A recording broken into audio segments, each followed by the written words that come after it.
First, visit iReaShare and head to the Data Wipe page.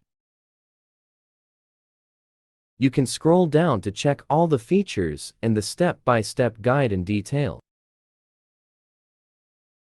After that, click the Back to Top button. Click the Try for Free option to download it on your computer.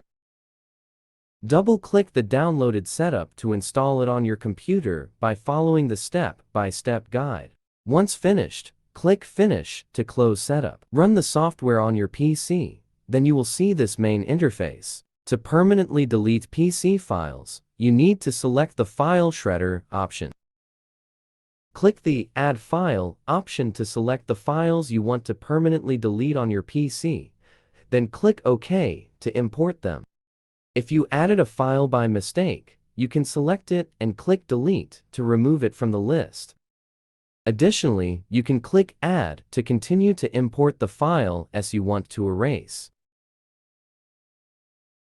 Click Erase Now and click OK on the pop-up window to start the process. Once finished, the selected files on your PC are deleted permanently.